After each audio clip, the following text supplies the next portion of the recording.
Subimos o pano a Jorge Fraga.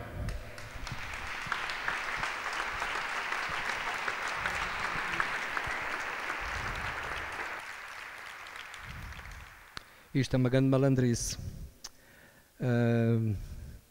Como é que se recomeça uma apresentação depois de uma apresentação magnífica do coro Mozart?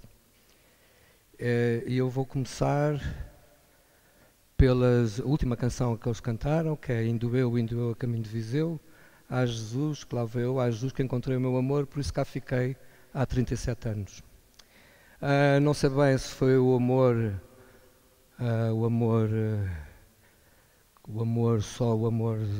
da mulher, dos filhos, neste mesmo antigo hospital que me nasceram. Portanto, são muitas memórias, muitas recordações que vêm à mistura.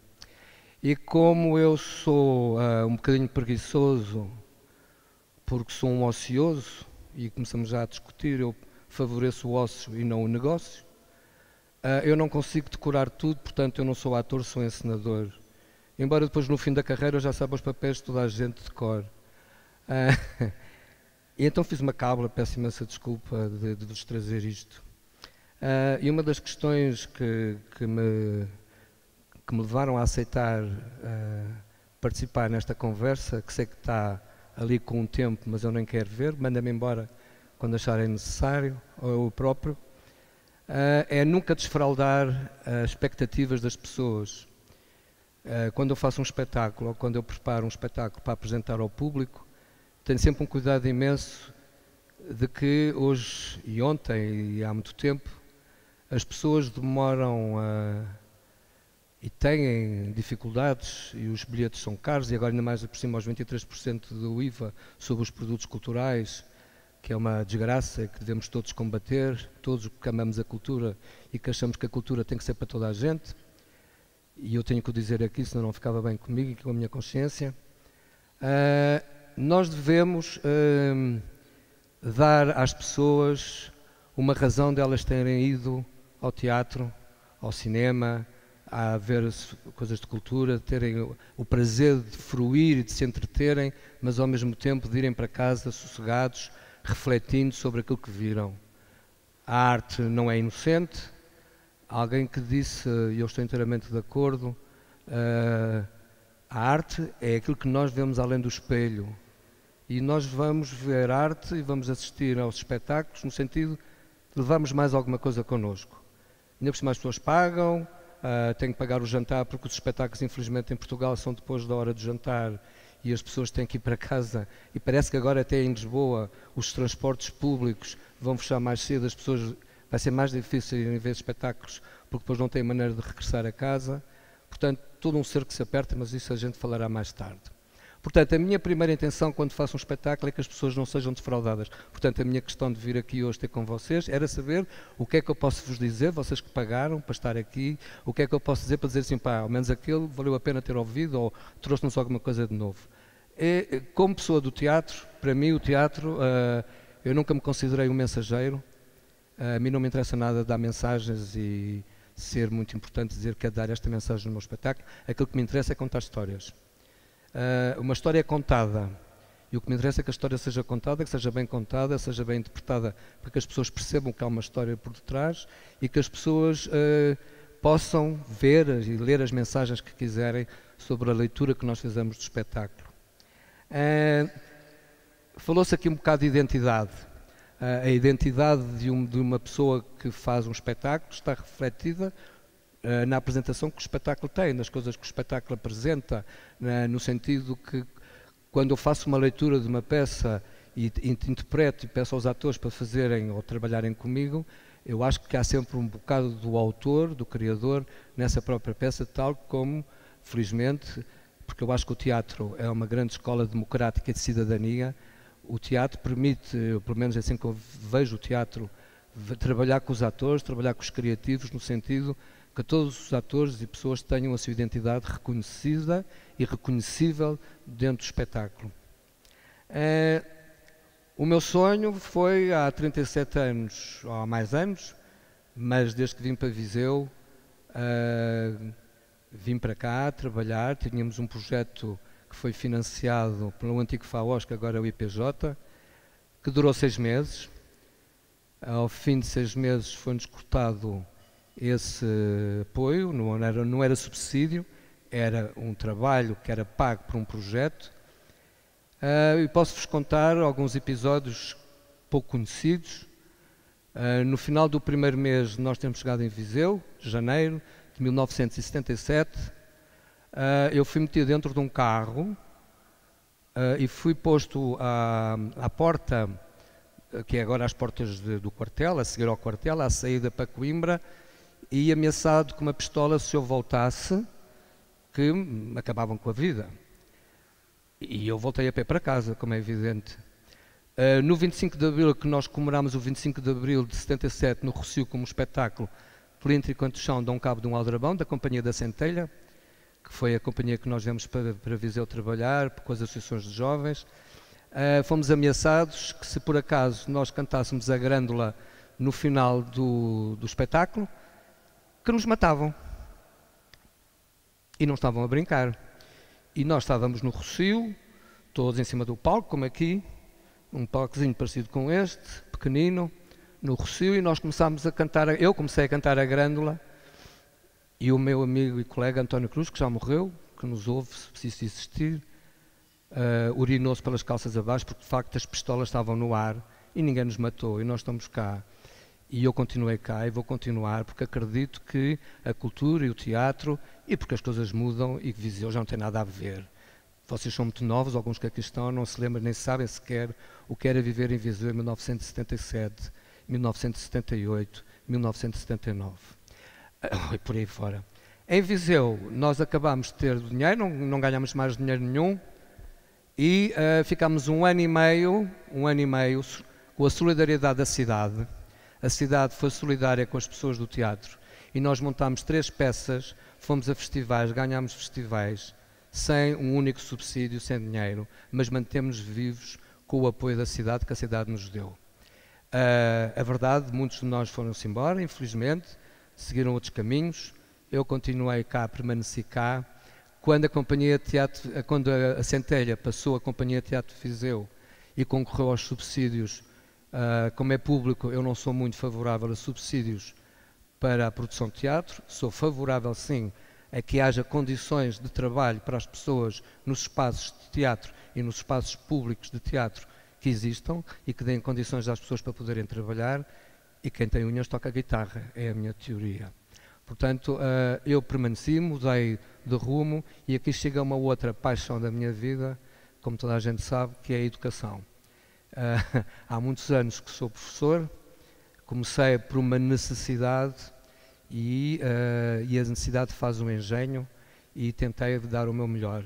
Estou muito satisfeito e muito orgulhoso do trabalho que nós desenvolvemos, e quando digo nós, somos nós porque é uma equipa grande, são muitas pessoas, não é só numa pessoa, não é em mim, no qual eu sou mais um, que temos desenvolvido em termos locais e em termos da cidade de Viseu, e já que o termo é CTR Evolution, para mim é CTR, está lá um R, eu leio CTR, nós continuamos a CTR a cidade para uma evolução no sentido da cultura. E penso que tem dado bons resultados. Neste momento já temos ofertas de mestrados dentro desta área, temos pessoas que já saíram de uma forma de vista profissional e que vêm desempenhando o seu papel, quer aqui, quer no resto do país.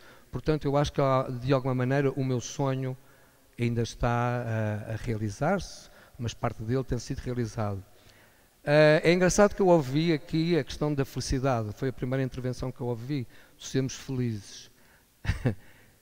A pergunta que eu acho que toda a gente responde a si própria é o que é que as pessoas pretendem. Eu pretendo ser feliz, mas a minha procura da felicidade, a minha felicidade nunca é ter a felicidade. Eu sou demasiado curioso, provavelmente, e sou demasiado inquieto para não me satisfazer com a felicidade que me é apresentada. Portanto, eu procuro sempre ir mais além. Há um filme muito interessante que eu recomendo toda a gente ver, que é o filme com o Will Smith, que é A Procura da Felicidade, que é o sentido muito interessante de saber o que é verdadeiramente a felicidade. A felicidade é uma coisa que se encontra, é uma coisa que nós andamos sempre à procura e que nunca é realmente atingida, porque senão deixa de ser a felicidade. Mas pronto.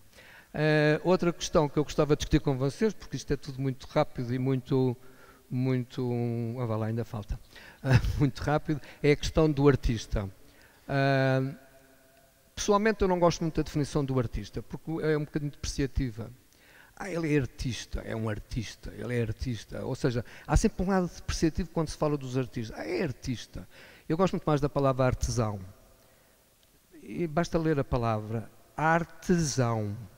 É alguém que tem tesão pela arte.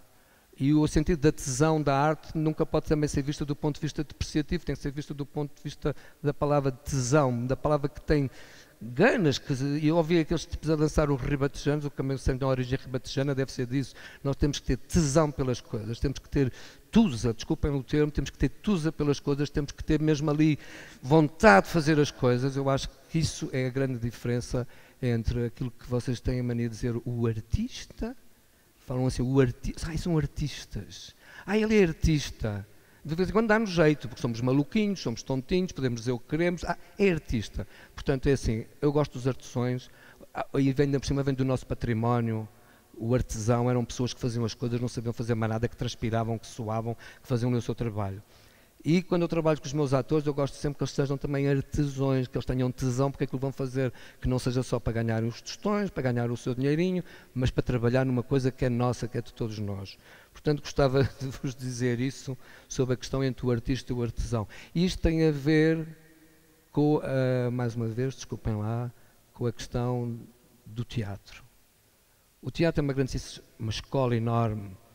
Quando se monta um espetáculo, quando se juntam aquelas pessoas todas, quando se juntam pessoas com características, ritmos, formas tão diferentes de trabalhar, sejam profissionais ou não profissionais. Eu tive o privilégio de trabalhar com grandes atores, vocês ouviram aqui alguns, ficaram muitos de fora, os menos mediáticos, pessoas que são completamente anónimas, pessoas que fazem do teatro, que vivem para o teatro, que além de serem trabalhadores, ainda ontem fiz o espetáculo com o Grupo Teatro Hospital, aqui um grupo de trabalhadores, enfermeiros, médicos, analistas, contabilistas, administradores que gostam de fazer teatro, e fomos fazer um texto dificílimo que fomos apresentar, e são pessoas com as suas dificuldades, mas que têm verdadeiramente um gosto por fazer o que fazem e que deixam muitas coisas para poder fazer aquilo que gostam mesmo de fazer. É extremamente importante porque o teatro é uma grande escola de cidadania. Quem pratica o teatro, quem faz teatro tem uma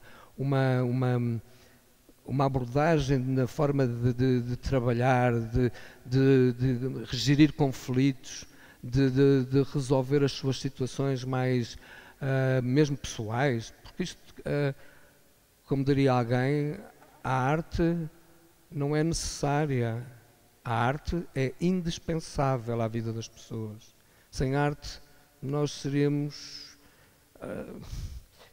até eu acho que os animais fazem arte, portanto, a questão, há animais que praticam arte, portanto, é uma coisa indispensável.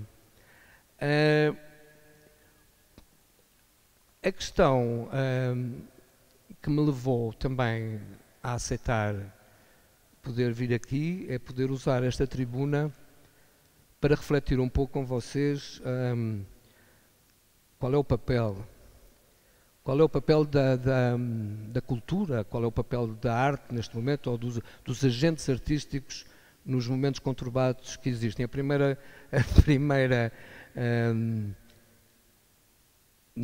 título que eu dei para podermos trabalhar, porque na altura foi mesmo em cima, foi a tragédia grega. A tragédia grega. A tragédia grega é o berço da nossa civilização, pelo menos do ponto de vista da arte do teatro. É lá que começa o nosso teatro europeu, o Ocidente, a cultura ocidental. E eu acho que, em algum lado, nós somos todos gregos, como somos todos europeus, dentro da nossa cultura humanista. E os agentes da cultura não podem fugir desta questão universal. Também ouvi falar hoje um pouco mal da globalização. Eu acho que o problema não é a globalização, é o uso que nós fazemos das coisas e não a coisa em si.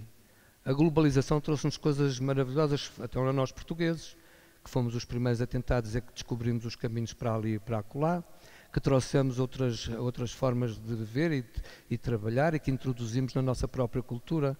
Portanto, a globalização não é errada do ponto de vista formal e do seu conteúdo, é errada do ponto de vista da utilização que podemos fazer errada dela. Todo o intercâmbio cultural permite uma forma diferente e enriquece-nos.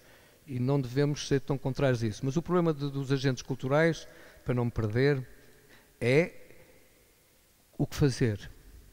Como é que vamos conseguir ligar a cultura à economia, ao empreendedorismo? Como é que nós vamos conseguir criar que haja postos de trabalho para os agentes culturais e para as pessoas que trabalham na cultura? Eu acho que nós ainda por cima em Viseu, temos uma riqueza patrimonial e uma riqueza histórica. Para mim não há dúvida nenhuma, não tenho dúvidas nenhumas das muitas possibilidades de trabalho na área do turismo cultural, na área do trabalho dos agentes culturais no sentido de promover as empresas criativas. E não é só falar sobre elas. Nós, quando eu digo nós, onde eu trabalho, nós tentamos dar as ferramentas e as competências que permitam que as pessoas possam desenvolver essas capacidades cá fora. Lutamos cada vez mais para que haja essa realidade, porque de facto nós temos as condições para ultrapassar, nós agentes culturais, nós temos condições, dê-nos os espaços, abram-nos os espaços para nós podermos desenvolver essas atividades, esse trabalho que só vai enriquecer a região e a cidade.